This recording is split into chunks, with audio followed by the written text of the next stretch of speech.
What a podcast. Gets better every time. Rory was a quality guest. Keep it up, lads. That's nice. Yeah. Oh, there's another one. Right. Oh, yeah. Some people are kind. Keep up the great work, guys. This is hands down the best football channel on YouTube, IMO. In my opinion. In my opinion. No, I know. You can go in it. Sorry? IMO. What? IMO. What, you don't say laugh out loud, you go LOL.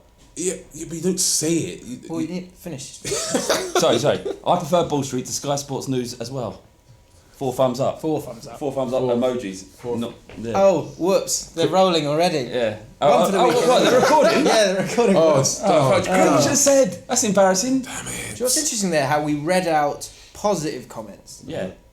We read out positive comments. Is that rare? Interesting. No, I was just saying, that seems like if you put a positive, so if you're watching this video and you put a positive comment down, you've probably got more chance of someone reading it. And if you listen to us as a podcast, you can join us on YouTube, on the Ball Street channel, youtube.com/Ball Street. Today we're joined by Jemel One Five. What? Feels like this should be some kind of... Sorry. Let's do that. Round of Great applause. as well, please. Thank you. Ambience. Thank you. Good work. Dabbing there. See that, Flav? You're not a fan of the dab, are you? I just think I'm too old. Yeah. You're never too old to dab, man. I'm 36. So do you think I'm too old? Actually, you know what? Hold it Yeah. there. Yeah. Just There steady you on. go. So you're 15? Imagine Well, that. you know, 1-5. I don't discuss my age. I like to let people guess. Yeah. But you've got a beard, yeah, but I'm 11. Yeah, just hit subscribe button. 3-word Wembley Cup reviews. Jemel One Five played in the Wembley Cup this It year. did, for hashtag. Was injured, so and he's a hashtag player, which is we can get onto as well. But what I wanted to do straight away, Okay. 3-word reviews on the ex-pros that played in the Wembley Cup. No messing, okay? Okay. Let's kick off with Robbie Savage. I can use 3 words, right? Robbie Savage. Let's go, and this is performance. Performance. Absolutely class. Really? Yeah. No, wait, absolutely. Absolute class, yeah. Savage. Yeah. Absolute Savage was class. class. Yeah, there you go. Okay. See, because he's one of them. He's genuinely, he's such a really nice guy as well. And But he was brutal in the game. Yeah, exactly, because they're savage. Yeah. He lives up to the name, you know, he's not... That is a good name for him, isn't it? It's like it's out of a little comic book. Yeah. He's like a wrestler, isn't he? It's a great surname to have. Savage. He come to a lot of stick because of his personality, and he was he was exuberant on the pitch, Overzealous. and his hair would fly all over the place, and he'd get stuck in without really having the minerals to back it up. But he was a really good and effective footballer. He was, it was an equaliser, wasn't it? Yeah, for sure. Well, not really in the end. But Steven Gerrard, what a name. Can I go? Not Frank Lampard. Oh, Or Frank Lampard light. Putting nice. that out there. Wow. What are your 3-word review from the Wembley Cup?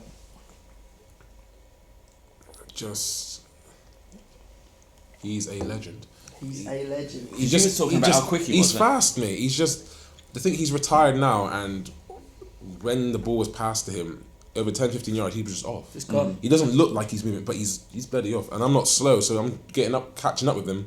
And before the ball's got into his feet, he already knows where the ball's going. Yeah. So by the time I've got to him, the ball's gone, and he's there just getting in his next position. I'm thinking, this is him now. Imagine when he was in his good times. Well, that's the thing. In his last year, the thing was he hasn't got any pace anymore, and he was kind of playing that quarterback role, and he couldn't get out of trouble. Yeah. Because he didn't have the pace. pace. The game's gotten a lot faster, I think. Wow. But at the same time, he's quick. It's not like you haven't played football to a decent level. You was in youth books at Bristol City, weren't you? Yeah. So I've played at quite a high level in football as well. So being on the pitch with him and just appreciating, he does the basics very well, and obviously he's a world class player anyway. But he's phenomenal, man. Yeah. He's not quite Scholes, but he's phenomenal, mate. Oh wow! I've got a question on that. There. So Jemel is a Man United fan, so we're going to get into Man United versus Spurs this weekend. Going from phenomenal, perfect link. Robbie Fowler. I think on the day, I don't think it was Robbie's day. I don't think That's so political. Say what you said off camera. I think Say what you said off camera. It was not my words, but I think he was kind of useless on the day. Didn't really do much. Can I have 3 words for his career? Sure. Waste of talent. Wow. A lot of Liverpool subscribers. I'm gonna have to go. No, that's wrong. One of the most talented players. Of his time, of course, he was it. cracking. What happened? Yeah, Do he you was wasted brilliant, it? mate. Absolutely You seen the amount of profit he's got? I know, He's been very he did a lot. Isn't he like the richest, like one of the richest English footballers? He's well switched on. I remember, but all jokes aside, when I was a kid watching Fowler play, it was frightening. When every time Liverpool turned up, and Fowler, you knew if he got an opportunity to score, it would be in the back of the net. Exactly where it was. Such a brilliant player. Do you know what I find amazing about Robbie Fowler? I'll probably get hammered for this. Is that he was. I watched him and I think you're finished. Yeah. And he played for like 8 years after that. He was finished at like it wasn't his fault, of course. He hurt his knees and stuff like that. But he was finished like when he went to Leeds. He should have finished. Yeah. Do you know what I mean? When you thought he should have finished, he didn't finish. He would just go to Man City and then Blackburn Rovers and then he'd go pop up in Australia. He just wouldn't let it go. I think that just showed. He loved the game. He got to a level where he didn't need his pace anymore. He kind of just knew where to be. And then when he did get a chance, he just put it away. I mean, incredible finisher, absolutely. And opponent for the old... remember them? I call that the pigeon run, because in pigeon run, they had those on their noses. So every time I think of like Robbie Fowler, I always think of pigeons. I don't know. Some of our younger... Pigeon run, chicken run, I don't know what it means. Some of our younger listeners or viewers might not remember Robbie Fowler used nasal to wear a strips. Steri-strip. Was it a nasal strip? It was. And it would apparently open the airwaves so that he could breathe better. And Vieira put the Vic on his chest. This is a great one. It looked like the issue from a man. Amazing. Things lost in football. Let us know in the comments below.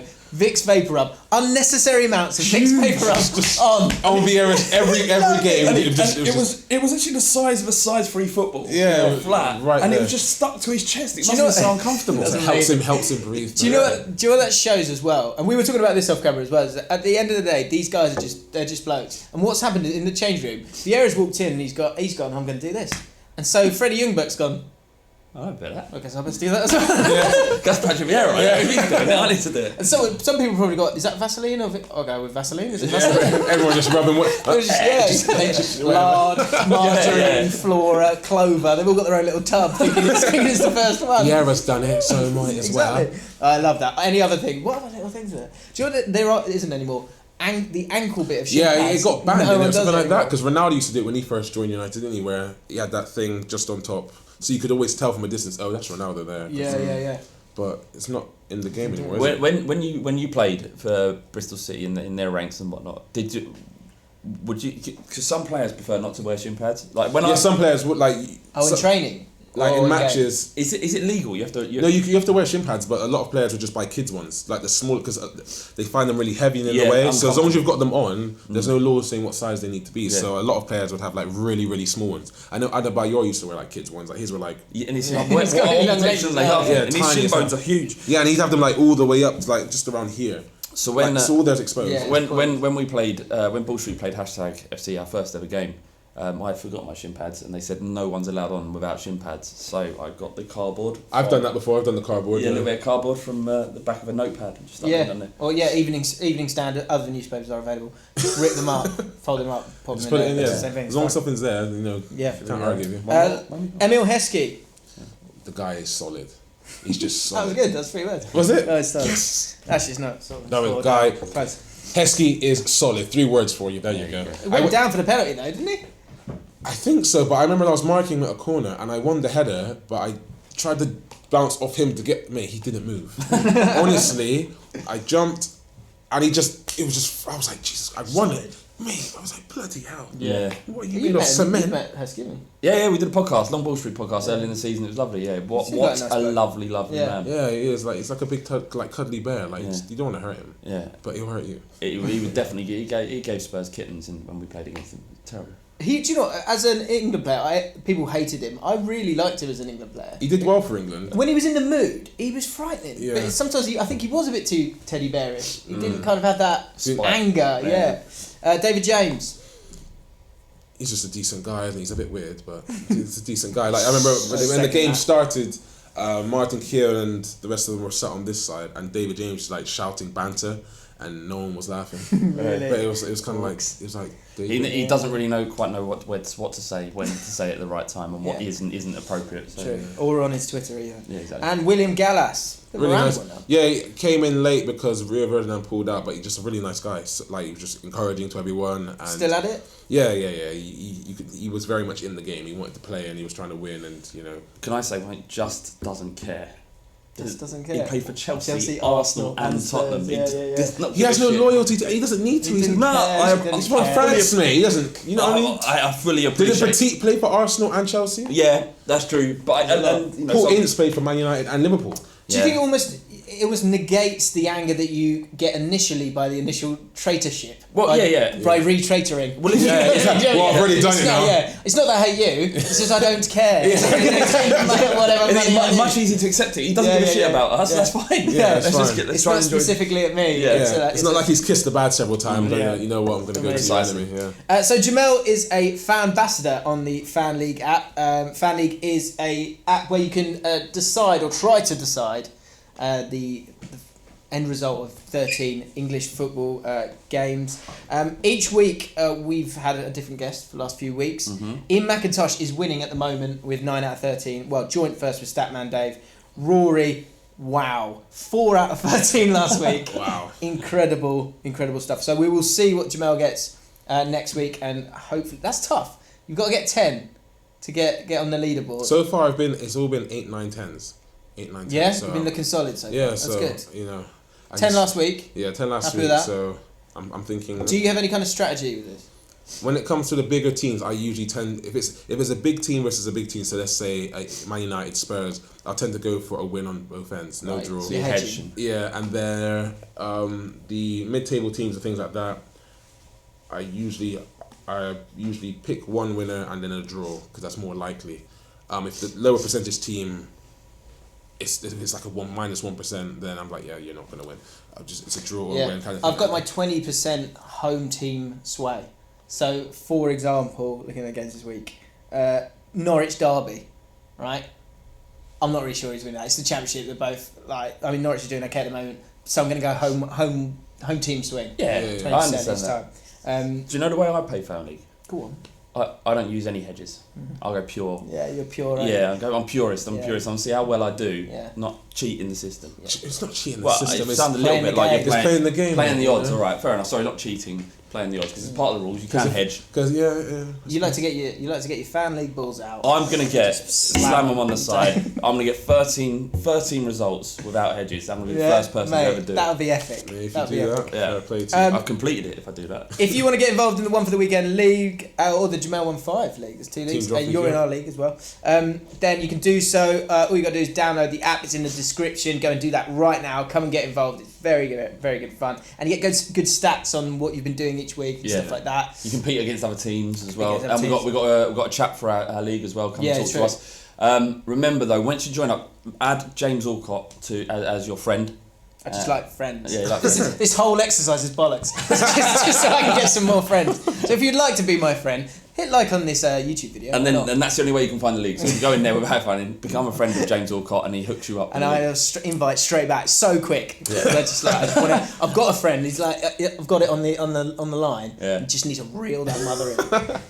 My favourite's Kieran in the office. He's looking at his FanLeague app and he'll get a friend request from somebody he doesn't know, and he's like, suspicious. And then he goes, no, decline. I don't want you to. I don't know this person. What do they want? Prove yourself to me. Up to you.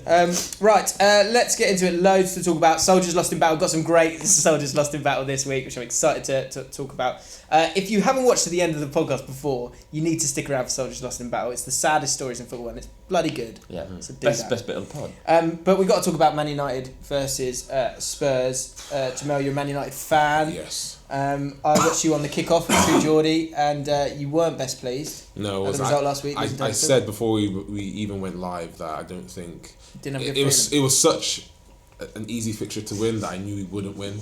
You know, I just thought it's Huddersfield, and I thought, we should steamroll this team. The expectation's so high. It was so high. I was like, we're going to make this difficult, and then we lost. I was like, I'm not even surprised. Yeah. And then Dave was just like, gotta be. I was like, no, mate. Ashley Young's on the bloody pitch. You went into like a real little. Yeah, I kind of just lost. I was, it was tough. I called it. It's in my FanLeague picks. I'm so proud of this. Cool. When this happens each year, there'll be a newly promoted team who causes a shock, and you saw it last week. Mourinho's pretty harsh on the team. Let's go back a little bit. You're talking about Paul Scholes there. Mm-hmm. Who is your favourite Man United player of all time? I've got. Because I think QPR is like I've got a few, right? Yeah. But it's not like jam packed. Do you know what I mean? Right. Man United have got so many not even just he's a nice guy and he seems to work hard. Players who've won everything, done everything. Yeah. So it must be really tough to have a favourite player. As a kid, it was Ryan Giggs. and Ole Gunnar Solskjaer, and then as well, Bex is up there. I met Bex when I was at Bristol City. He came down to Bristol because I think it was something to do with a football academy or something, and I met him. He's like about there on me kind of thing. So you expect him to be kind of like but he's David not. Beckham. Yeah. And even Do you? I do, yeah. Like David Beckham had this kind of, he was. So I've got this weird thing right with Spurs. Even though I'm 36, I look at all the players and they're all older than me.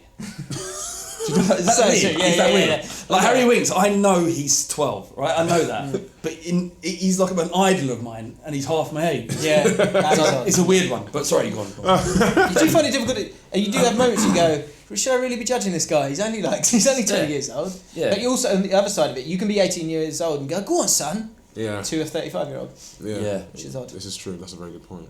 So David Beckham. Beckham's obviously. Did he smell Spurs. incredible? I imagine you would.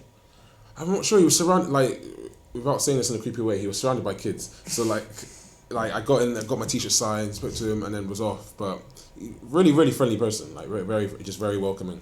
In my head, you were pushing kids out the way. And, Yeah, you were this size. 6-year-old He was this children, like, size. grabbing them by the sides of their heads. And I've always been kind of big, so like people saw me and they're kind of, oh shit, kind of thing. So I think people thought I was security. I wasn't, but I use it to my advantage. Yeah, good. So Beckham's up there. Scholes, Solskjaer. Giggs, But if you have to pick one, or you die. If I pick one or I die, Ryan Giggs. Giggsy. Yeah, mate. Despite the other bits that he's done. Despite the bits that did happen, we can't talk about because he's got a great team. Allegedly. Can talk about it. Won't. We want to talk about it. But, would you ever want him as manager? Give it to Giggs. Give it to Giggs. No. See, this is amazing. This reaction happens with everyone. Like, I did a podcast, Great Touch for a Big Lad, check it out. And Craig, who's a Stoke City fan, we were talking about Ryan Giggs and saying, it must be tough for him being, he's been at Man United and he hasn't got that kind of, that helpful advantage of playing for like 6 teams. And so that puts him in the frame for Different 6 different teams because he's going, well, he's played for them, so he knows the club, like David Unsworth. But then I said to him, so would you have Ryan Giggs at Stoke? And he went, oh no. No. It's like he can't have... No. He's going to have a Bobby Charlton, Bobby Moore kind of managerial career, in my opinion, because he just won't get a chance. I just don't think he'll ever get a job. I just think he'll mill around as assistant managers and unless he decides to go abroad or reduce his expectations. Yeah, start. Mate, you're sorted financially for life. You clearly want to do this as a hobby, so start low and build your way up. I tell you what, you're always going to be Ryan Giggs. Yeah. So, if I was looking at this fixture at the weekend and Ryan Giggs was manager, I would actually have no fear whatsoever. Yeah. Why is that? I don't think he has that kind of managerial presence. Maybe, I don't know what it is. I think some people just have that, I'd say, X factor about them. You can look at certain players and think, if they were to become a manager, I think Steven Gerrard, if he became a coach, people would look at him and go, you might be able to do a job. Or but didn't we say the same? Imagine about Phil Neville. Yeah, or Tony Adams. You know what I mean? Yeah. That's not always imagine right, if you saw a lineup, you go, who's the manager? Phil Neville. Yeah, like, fine. Oh yeah, mate. Put the kids out. Put the kids out. Everyone else, you're day off. The thing with football is it's always about what you've achieved and what you've done previously. We've seen with Pochettino what a stick he's getting for not winning any trophies, despite being a very good manager. It's what you've done, and the fact is that Giggs has done nothing. So if we were going into this game, Jose Mourinho's done it all. Yeah. He's a tactician, mate. He's certainly the best manager of our generation. Yeah. He's done so much. He's a tactician. He knows how to negate other opposition's tactics, and it'd be interesting going into Saturday's game. Pochettino's lost more Premier League matches against Jose Mourinho 4 than he has versus any other manager. It doesn't surprise me at all because Mourinho's excellent at. He knows when to play when he's playing a big team. He knows how to line up against them, which he's very good at. Yeah, that's all. So whereas Pochettino had sussed out Klopp last week because he knew that Klopp would have to attack and his defence was his weakness. Liverpool are rubbish anyway, mate. Oh, I know. Absolutely horrendous. Well, they battered you. Oh, I can't stand them. They battered you though. Yeah, but I'm not buying the whole. No, but Liverpool this season. Okay, we drew with Liverpool, but we Mourinho lined us up in a very defensive manner, which a lot of us disagree with. We want to go out and kick their ass. However, and we didn't play very well either. So our link-up play wasn't very good. Yet Liverpool still couldn't score. I'm thinking, Liverpool had the upper hand for most of that game, and they still couldn't put anything past us. Before the game, we had Statman Dave on, and I said to him, "How do you feel about the fact that we all pretty much know that this is how this game's going to play, and that's how it did play out?" And he was like, "I said, does that not make you sad as a Man United fan?" And he was like, why? That's the way Man United have always done it. They've done it with Fergie. They play one up front and play that way. But we played a lot better counter-attacking football under Fergie. Yeah. It was very Like, I remember under Ferguson, we'd be losing 3-1 half time, and my mates would be like, "Oh, Jemel, you're losing." I'd be like, "Mate, 4-3. At the end of the game, we're going to win 4." And we would. You know, half time, something's going to happen, and they just a switch flickers. But with this team, half time, and we were losing, I was like, "Yeah, we're done." There isn't an identity to Man United right now. There isn't. There's a bit more fear now. Mourinho's there because people are like, well, Mourinho tends to win everywhere he goes. So people are like, well, United still next couple of years could win the league, but right now, you look at United like. They have potential, but they're still... Yeah, I look at the team at this exact moment in time and I'm like, I don't buy it. I think this whole, like, these guys, it's going to be them and Man City. I see that as a bit of a fallacy. But, as you were chatting there, I was thinking, the problem with that is the loss of Pogba. Yeah, not having him, you probably would have beaten. You would be in much better, firmer footing, and you wouldn't have played as badly as at Liverpool and those other games. Yeah, he's so assertive with the way he plays that he gives people confidence because he's not afraid to take a shot outside the box. He's not afraid to do a flary pass. He's not afraid to switch the play and pass a 40-yard across the pitch. And when you see someone that does that on the pitch, the other players look and go, "Well, he's just done that. Well, I can see one. I'll do it." You know, it really ignites everybody else. But if everyone else is trying to play it safe and pass it to the side like we're playing rugby, the game is just boring and dead. I think bottom line is one of the top teams. You've got a bit. It sounds. I don't like saying this phrase, but it's the only way I can kind of get it across. Is you have to be too good. Yeah. Like Man City, that team is they're so OP right now. It's like I still think Man United win the league. Do you? I said it at the beginning of the season. I say it again. Mourinho. He's proved me wrong. He's a magician though. Like people always rule out Mourinho, but then he always tends to be 9 times out of 10 he gets the last laugh. He's always that is true. You know what I mean? Everywhere he goes, he wins. Yeah. He just does. It's like Ibra. Every club he goes to, he's gonna win silverware. Whether now or later, at the end of it all, you're gonna see him with a medal around his neck. I think that's gonna be a massive, massive thing for Man United getting Ibrahimovic back because Lukaku. He's good, but a lot of games. And he's not the kind of. Who's the other option? Exactly. Well, Rashford. He needs the games. I think people need to put more faith into him and allow him to play because when he gets on the pitch, everyone's like, once he gets on the ball, it's like, okay, he's going to do something here. He came on and he scored the goal against Huddersfield. The guy knows where the goal is. And put him through the middle. Yeah, he's one of those players where he's not afraid of anything. He's literally just like, I'm ready to play. Yeah. Right. Feed him. We've had a bit of trivia the last 2 weeks. I've got one trivia question. Let us know in the comments if you can get all of these. I'll reveal them in the comments a little bit later down the line. So I'll give you guys a chance. I'll give you the obvious ones. So this is players who've played for both Man United and Spurs. Well, you give us the obvious ones. I'll give you the obvious ones. We won't get any. Well, I'll give you the obvious ones. Wait. Because you need these. There's 10. I'll give you the obvious ones. Jack Hall, of course, from the 1930s. Okay. Chris McGrath from 1977. You remember him. Yeah, I remember him. From Belfast, the Belfast winger. Yeah. And striker Jimmy Brown, of course, from the 1910s. Oh. But what about the others? What are the others saying? God. So, please, I did that now. Thank you. Is it Craig Gibson? No. Oh, you're close with one. You've got the second name right. You've got the first name wrong. Gibson. Oh, I can't remember his first name. Can I not have the Gibson? Terry Gibson is one. Terry Gibson. But I don't remember. Hang on, there was. He did. Fraser Campbell, Teddy Sheringham, Berbatov, Carrick.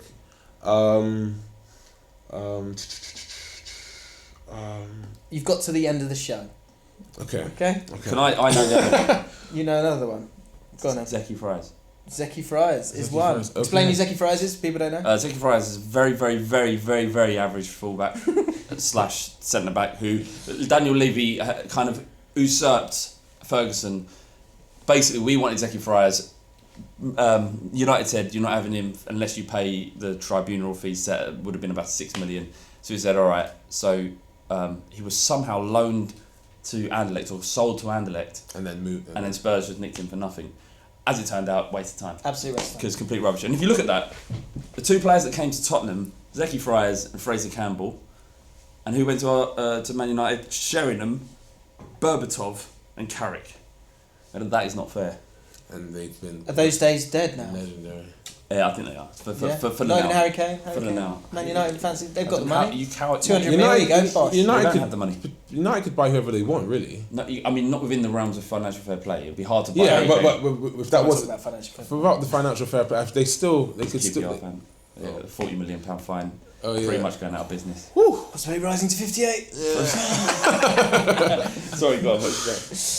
United could buy anyone they want, but I think they'd find a way around it, wouldn't they? Yeah, but at the same time, United have that kind of stature where if they really want a player, I think they could get them. But at the same time, you've got the Man Cities, you've got the PSGs now, who are. I think Man City are that team when you're playing FIFA and you're on career mode, where the player's worth 6 mil, but you go, what? Give him 22. The player's only worth 6, but you go, if you give him 22, that'll shut them up twice. Because I've given them double. I mean, and a little bit on top to shut the hell up. So City are that. They're that. They're that FIFA game. They are. Right, so there's still 2 that you need to get. You got to the end of the show. Don't look at it. All right. Fucking cheat. Yeah, I'll figure it out. Right. I was not expecting that. No, me neither. The new, before we get into Soldiers Lost in Battle, and we're going to talk about Newcastle, which is the Monday night game, Newcastle versus Burnley at Burnley. We get some cracking stats last week on Sean Dyche and their blocking. Absolutely incredible. So go check that out if you haven't yet. The new manager bounced. Now we're getting to November, which means one thing: loads of managers get sacked. It's just how it works. My favourite time of the year. Absolutely. So obviously, can you imagine though when you have your team talk in the morning with all the players at training and then you're sat by the evening? Can you imagine the players like, well, it happens. Yeah, it happens. It definitely does. Well, Shakespeare, I think, went in and took a friendly for the under 18s or something like that. Did training. Imagine that, he's doing his little speech at the end, and then there's someone look like a blazer just coming in and goes, "You got?" So what is it? Yeah, no, you finish what you're doing. Oh wait, is it worth it? You know what I'm saying?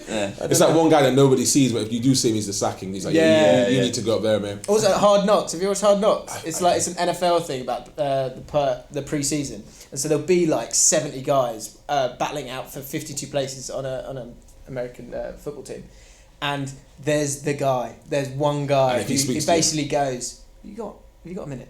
You're gone. It's over," and they kind of go, "Damn." Flipping, that's one guy's job. Can you imagine what job satisfaction are you getting?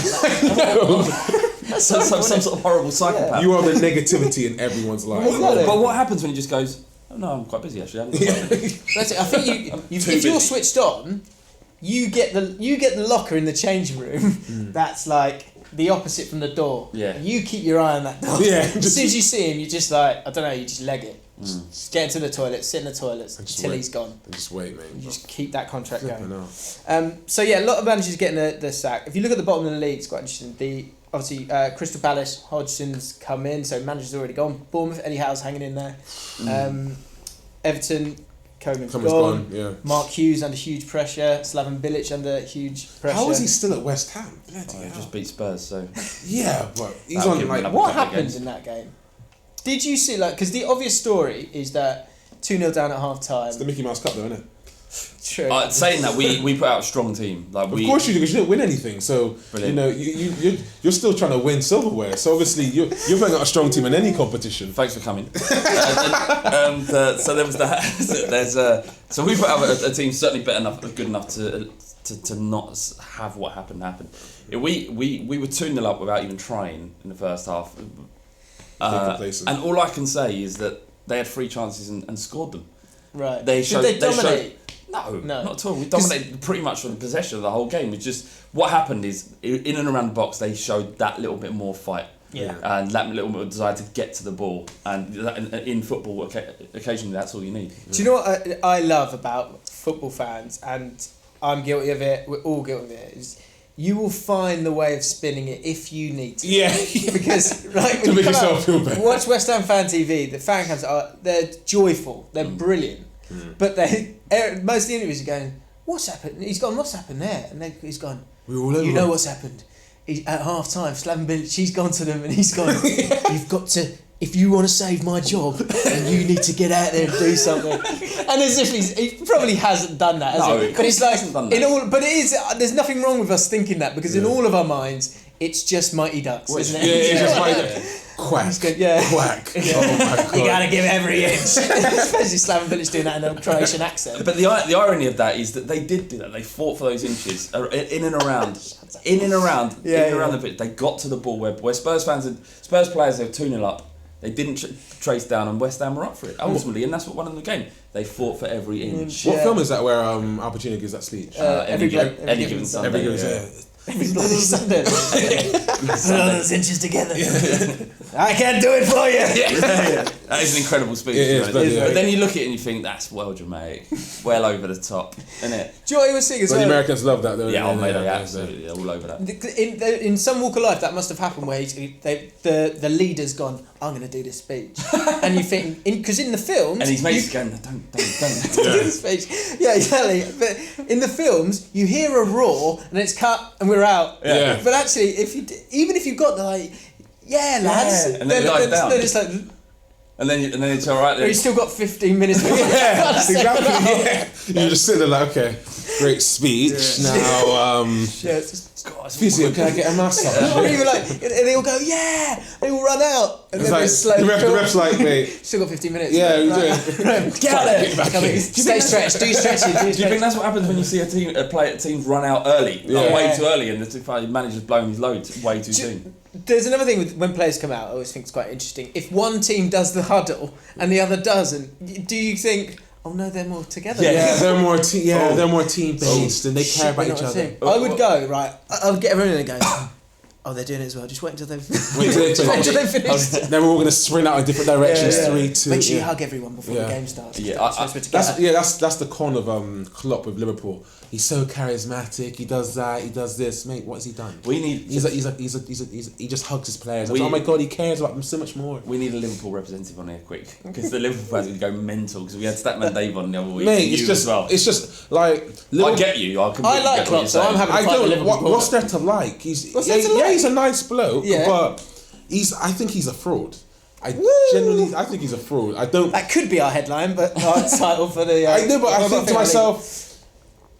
In the games so far this season, when I was in Russia at the time Liverpool played Spartak Moscow, and Liverpool looked like a Sunday League teammate. They couldn't hold the ball for 5 seconds. Sturridge was losing the ball left, right, and centre. Matip at the back. Is that his name, Matip? Yeah. He's rubbish. No, isn't it? They have dominated most of the games. Yeah, but where are they in the league? Like we don't have to fight the corner. We just say these are his views. These are my views. Jamel. My older brother's a Liverpool fan. I've got a lot.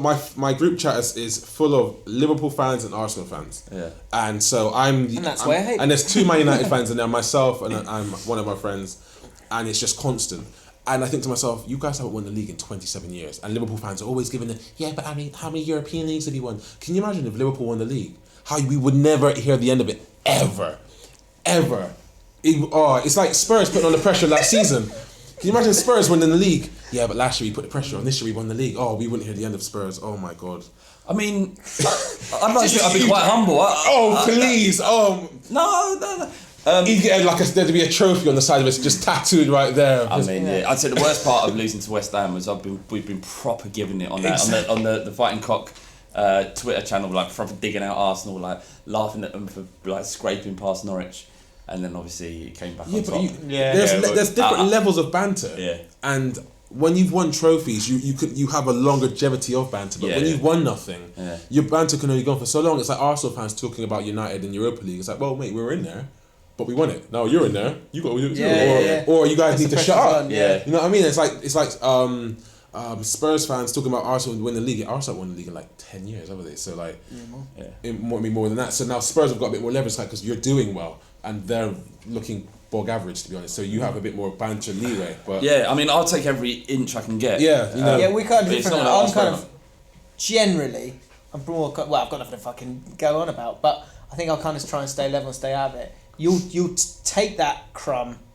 Yeah. When Arsenal lose, I love it. With Arsenal, I definitely would. Yeah. Because I've had years and years and years and years of abuse. I think it's and mental abuse. And I was like, any time I can get at them, I will take it. And now it's got to say, so I've had so many years of abuse. I understand it. It feels nothing. They make me feel nothing now. But I get to them. I'm surrounded by Arsenal fans all the bloody time, and all I hear in the group chat is, on the group chat, you put a message in there and you can swipe and see who's read it. Yes. So Arsenal losing, you're rubbish. I swipe. They've all seen it. That's enough. I'm like, you know what? I've done my job. Do you know what? Matt Wilson, the owner of Ball Street, he did that last week because he put out a comment, and Sam from United People's TV, Matt's a Huddersfield fan. He put in a comment and nothing from Sam. Silence. And then he just read. Sam read. He's read. That's a picture of that. Eyes to the eyes. It's fine. That's all you need. That's all you need. So new manager bounce, right? There's been some studies. Got me evidence here. Because you've got Claude Puel, for Leicester City against David Unsworth. Both new managers, both for both teams, you generally feel like there's going to be this bounce, but they're going to collide up in midair, and it'll probably be a draw because they're both getting the bounce. Okay? Gotcha. But more importantly, do you believe in the new manager bounce? I think it's more down to the players. I think because when you get on the pitch, your manager gives you some information before you get on the pitch. And if you like the guy, I'm going to follow what you're saying. If I don't like you, if you've lost the dressing room, it's like, oh guys, fuck him. Yeah. You're huddling, fuck him. Let's do what we do. You know, we know how to play football. It'll be gone as soon as he arrives. So new manager comes in. Most of the players think to themselves, well, I like living here. I like this club, so I'm going to play well. So hopefully he doesn't cut me when it's time to cut in players. So I think players just kind of just crack on and just play a bit better, so the manager notices them and sees that, oh, he's decent, you know, kind of thing. But I think it's more down to the players and how they respond. Once you've lost the dressing room, then and one person's against you, and he's talked to the rest of the lads away from the training ground. Yeah, you're done for me. I don't believe it's a thing at all. No? I think it's generally people looking for it to happen, and when it does happen, they'll remember that bit. But they won't remember Roy Hodgson. Or they won't. I know, but they won't remember the time. time. That was last week's pod. We can't talk about that. Oh, he's Penguin from Batman, mate. They won't remember the times where it didn't happen because it doesn't suit people wanting it to believe it. Yeah, it's bollocks. So a detailed study of the football industry by Nottingham University in 2009 said that some form of shock effect appears to influence the short-term performance of a team. Yet the efficacy of a dismissal strategy for short-term recovery remains poor. So essentially, the idea is that although you probably will do better in that first kind of 5 games, in the long run, your company or your football team will be worse off for continuing. What do they know? They're not football men. Yeah, but they've done studies. They're not football men. They're dweebs. This is Brunshoofd and Terville. Exactly. 2003. Are they football men? Have they ever played the game? True. They smell the turf, can they? Do you know what's interesting as well though? If you're looking at short-term benefit of managerial change and you changed it after 38 games each time, right? From the stats that they had, you could expect more points in the final 8 matches than you would in the first 8. Really? Sorry, explain that again. You phase out again. No, I was listening, but I just don't understand what you're saying. He's a Spurs fan. It takes him a while to. Yeah. So thanks again. If you change your manager, every 38 games, right? So at the end of the season. Yeah. You can expect to get more points in your final 8 games than you would in that initial honeymoon period, where you're supposed to get that. Because bounce. of that big boost. Yeah. So it's marginal though. It does say it's marginal. So, but the idea is that stability overall, if you can get it and find it in the long run, over 60 games, you're going to have more points than you would. I guess how ambitious you're going to be as well, and part of a wider project, isn't it? So if you're sacking because you know you're improving, that's a different thing. Yeah. Whereas if you're sacking, you're forced into that situation. You're probably better off staying with your manager. And of course, it depends how good the guy is that comes in as well. It's going to make a difference. But I think if you're doing it again and again and again, then being Bristol City's that. It's quite interesting what you said about the dressing room, and if it's changing again and again and again, then there's no repercussions for turning against a manager, isn't exactly, it? because he's going to be gone at the end of the season anyway. So. But sometimes you need to get to a point where you go, well, no, I have to behave now because he's not going anywhere. It's a mindset, you know what I mean? exactly, yeah. But it'd be interesting to see who goes next, because November is renowned for it. Yeah, it's a naughty month. The worst is when. But how long do you reckon a manager needs, and how many losses is acceptable before a manager gets sacked? Because you join a club, and you have a style of play you want to integrate, but you need to obviously assess the players that are there, and then you need to start coaching in your way of playing. But obviously in the beginning, you know you're going to lose a few matches because you're trying to create a new style. But then you're losing maybe 1 or 2, the board don't like it, you're off. But at the same time, how do you expect your team to change and progress if you're not going to give anyone time? Exactly. So it doesn't make sense. You saw it on your phone there, you were trying to show that, weren't you? Yeah, Pedro Cachena has just been sacked by Rangers. So he came in March of this year, so he's got a squad I don't want. Yeah. He's come in, been there for a little bit, then he's got a summer. They've bought 8-9 players, a lot from Mexico, some from Portugal. Bruno Alves, the star name for them, who's said on record, I've only gone here because of Pedro Cachena. And then I'm probably saying his name wrong. and now they've just sacked. So they've got all these Portuguese players just milling around. Yeah, exactly. Just going. It's like you need. I'm stuck in Scotland. They're football players, but they're still people. So it's like even when you're playing at grassroots football, you've brought in, you signed for a new Sunday League team. You've met all these new players. You still need to play together a few times to understand how each other plays and things like. You still need to gel. Yeah. You know, like no matter what level you're at, you still need to gel. So you can bring all these players in, but if you don't look at the manager and go, well, you know what, you need a bit of time, we'll give you that. Then what they're expecting some kind of like, I don't know, fiction out of nowhere, winning ways, street. I don't understand how boards think. Do you know what I think it should be done more is the scouting for players now, and so Ian Holloway has brought in this guy Gary Penrice, who's a QPR legend as well, and he's brought him in as a scout, and he's taken him around everywhere. It's at Bristol Rovers with him, and he brought him in because he wants the players that he wants good characters.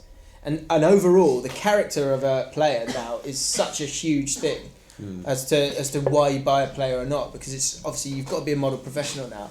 It'd be interesting to know, what does a manager need? How much of it needs to be their character and man management, and how much of it needs to be poor Craig's got a cough, and how much of it needs to be tactical nous? Because I don't. What makes a good manager is, are you better off having 70% brilliance like Klopp's got maybe in man management, but only 30% in tactical, or the other way around?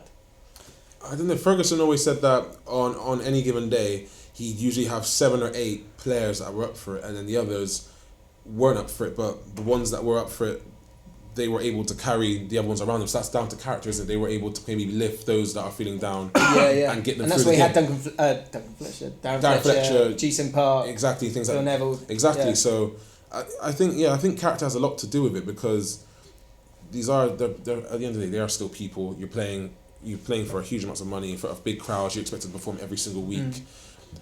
We look at these people on TV and think they're gods, or we think that like because they're professionals they are the most elite. Some of them probably are cracking under pressure. Some of them are like probably anxiety, like fuck again, but this is their job. Yeah. So I feel like maybe we don't give professional football players enough leeway to maybe not be as perfect as we think they are, kind of thing. But I think character is a huge thing. And managers as well, because it might be quite interesting to go, say if a board went, I know he's a good guy, and I know he's diligent, works hard, and he's looking to improve, so he's staying here for 5 years.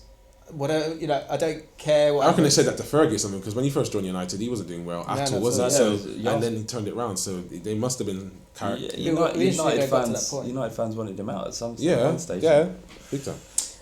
Right, we're going to get to Soldiers Lost in Battle, which is my favourite part of the podcast. But to kick us off with the music, before I get into mine, I just wanted to ask Jemel a question. Mm-hmm. What's it like being a Southern Man United fan? It's great. It's great. People always ask me, how are you from Bristol but you support Man United? I think to myself, there's nothing wrong with it. I supported Man United primarily to piss off my older brother, because growing up, he's a Liverpool fan. He still is to this day. And when he realised I was getting into football, it was, you support Liverpool, aren't you? Yeah, the Reds. And I thought, fuck you. Yeah. So one of the reasons why I supported Man United was to piss him off, because I did my research and realised that Liverpool's nemesis is Man United. And then I remember watching the Bayern Munich game against Man United in the Champions League final. I like these players. I like that guy. That guy's really, really fast, gigs, kind of thing. So I started picking up on players and things like that. But at the time as well, I didn't realise, you've got a local club, you need to support this local team. I didn't give a shit. And to this day, I don't. I played for Bristol City. I was on the books of kind of like a part of the Academy of Bristol Rovers kind of thing. Don't give a shit. Yeah. But it must be difficult.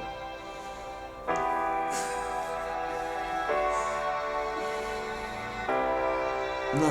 Fair enough. Fair enough. Well done. I thought I had him here. It isn't difficult. It doesn't seem to be that difficult. You just need to win everything. Fair enough. Yeah. Okay. See, I love the fact that you just thought, I don't give a shit. Because you speak to most of Southern Man United fans and they're like, my dad made me do it, and you got to do what your dad, and you're just like, I don't give a fuck. They were brilliant. I loved it. Yeah, literally, and it was to piss off my brother initially. Yeah. Because he was every time I had the ball and I was going out, you run down the stairs. You support Liverpool, right?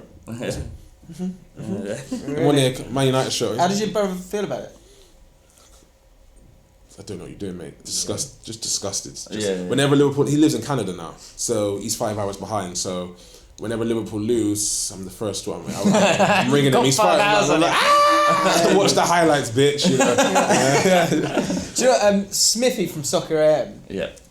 He's a Spurs fan, Yes. and he's got two brothers. One's an Arsenal fan and one's a Chelsea fan. Oh Lord. Oh. So the Arsenal fan wasn't smart enough to get Smithy to be an Arsenal fan. He became a Spurs fan, and then I guess the other one they were both battling, and he went, well, fuck you both, I'll go support Chelsea. Christmas must be difficult. But I said to him, "Oh, that must be fun." And he was like, "No, it's not. It's horrible. It's absolutely horrible." Yeah. I'm so glad all my brothers. I've got 5 brothers and a dad, and we're all Spurs. It's just so much easier because we're going through the pain together. They collectively like disappointment. They're let's all hug each other in arms, just It's stoicism. They are like hugging each other. Like, we put on the pressure this season. Yeah. We put on. Let's go buy the DVD and sit there and just. There's only one time it's got to be on the pressure. Oh, look at us there. We almost won it, didn't we? But Leicester, they were too good this season. Okay. One day, you're right. I am going to be unbearable. I know. But who still won a trophy? I don't like this. I don't even like banter. I don't like getting involved in banter. I don't know why it's being put on me. Definitely. Right, it's that time of the show. If you have a sad story, then you need to get it in the comments so that we can read it on the show. Flav, do you think? So this is the moment in the show where we honour those who lost an opportunity to go and support the team they love. Maybe a great game, maybe a mediocre game, but as a football fan, you should always be given the opportunity to go and support the team that you love and not have it cruelly snatched away from you By your missus. by your missus, by your mum, or Your gran. your gran, or anybody really. Your mister. Your kids. Oh, your mister, yeah. If it's your kids, then we understand. It's Is different. Well, it? I mean, if you're a single parent family, fine, you've got to do your thing. But other than that, someone else has got to take responsibility. Or just leave them at home. Right, let's go. Leave them at home. Or leave them at home. This is Soldiers What's Lost. it, just so I know, because my missus has 2 kids, My daughter's 4. So. 7 and 9. What age can you leave them on their own? Well, I don't think my mum's gonna like this, but when I was little, my mum used to leave me and my brother. Like my dad would work. Is she a fan of the podcast? No.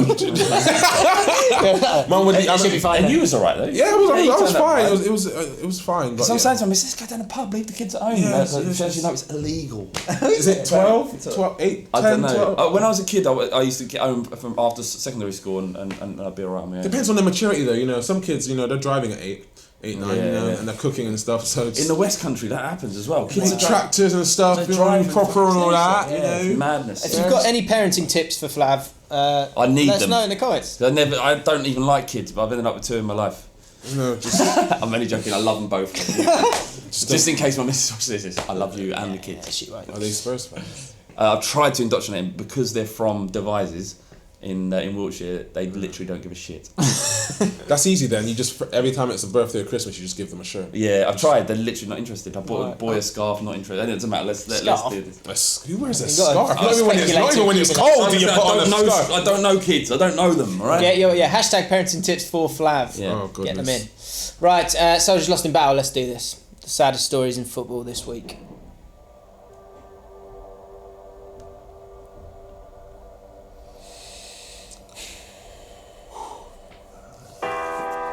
Kuwait Kadoo 5. Soldiers lost in battle. Kuwait in October 2015 was supposed to play Myanmar in a World Cup qualifying match, and I was so excited to support my country. The match was to be played at 8 p.m. and I was waiting for the game on TV. The time went past 8 p.m. and the game still hadn't started. It turns out that Kuwait was banned from all international sports starting from the previous day. We're still banned to this day. Can you imagine you sitting there and you going, what the fuck? The Arsenal fan. I was 14 and I believed in Arsene Wenger. We had just lost 5-1 to Liverpool and got smashed at the Bridge 6-0. Then after some more terrible results, we were to play Everton at home. Then we lost 3-0. I cried my eyes out, and the next day at school my friends roasted me the entire day straight.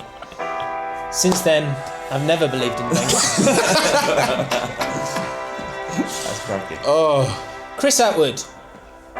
Leyton Orient gave out free season tickets to under-18 fans in 2013, and I was one of the unlucky few to get the ticket. After a spellbinding season, Orient found themselves 2-0 up in the playoff final at half-time. In excitement at half-time, I bought a pack of Oreos to enjoy the second half as we ascended into the lofty heights of the Championship. 90 minutes later, we lost 3-2 on penalties, with a new owner damning relegation on us for the next 2 to 3 seasons. 2 out of 3 seasons. The worst bit, though, was that in the excitement of the match, I dropped that pack of Oreos, and they are most likely to this day sitting on the floor of Block 10 at Wembley. Rest well, my friend. I've been in Block 10 at Wembley recently, there's nothing there. And finally, Adi Jekaman. Soldiers lost in battle. On the night my team Spurs beat Inter Milan 3-1 in a historic match, I had to miss this game, take my girlfriend out for an anniversary dinner. Oh, bore off. After dinner, she broke up with me. What? Perfect music, James. She broke up with him Wow. after. So hang on a minute, what the fuck? She made him miss this What game a against Inter bitch. Milan, and I can't tell you how big that game was at the time because we were flying. Inter Milan were the champions of Europe. She makes him take him out to dinner, then breaks up with him. Wow. What? Do you know what? You know what? He probably paid for it as well. Absolutely. He probably did. Absolutely. What a bitch! You're better off out, mate. You're better off out. And I hope karma has served her well. That's That's me disgusting. too. On her wedding day, he just doesn't show up, you know. Yeah. What a game that was. Van der Vaart, he absolutely annihilated Inter Milan that night. You were not helping Bale, the guy. This is the taxi for Jackman. Maicon. When Maicon at the time was considered the best right back in the world, and Allegedly. Bale destroyed him. Yeah. Like took his soul. That was the season Bale kind of just flourished, isn't it? He kind of just became everything he needed to be. Don't want to talk about Bale. So that was Soldiers Lost in Battle. Please get your stories of the saddest thing that's happened was to you fantastic. in Please football. send more in. Yeah, those were brilliant, but we need more to go through that each week. So get them in the comments below. Download FanLeague, get involved in the league, get involved in Jemel One Five's league as well. The link is in the description, and look for my name, James Alcott, 2 L's, 2 T's. Yeah. And add me as a friend. I get a friend, you get a league to play in. And we have a chat on Saturdays. And I know you might be listening to this and watching it and just think, I can't be bothered. Do it, because like I said last week, this all disappears. Sort of disappears. It works. Yeah, We've got loads. do we get loads? I've got loads. Come on, last then. week. Yeah, It all disappears if you don't download it and start playing with us.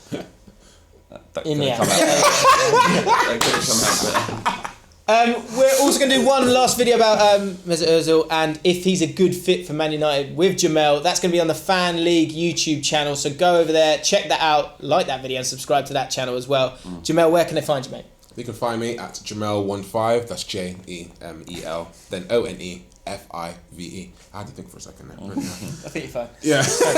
Who is the best player for hashtag United Jemel One Five. after you? There's only me there. Wow. You're carrying them. What a star. Incredible team player. See how tough it is to be a manager. Imagine him in it. I know, bloody hell, man. Jesus. We hope you enjoyed it. Subscribe to it on iTunes as well. Leave a rating as well, because that does us no harm whatsoever. Subscribe to Bull Street. We will see you next week for another One for the Weekend podcast. Download the app and join today.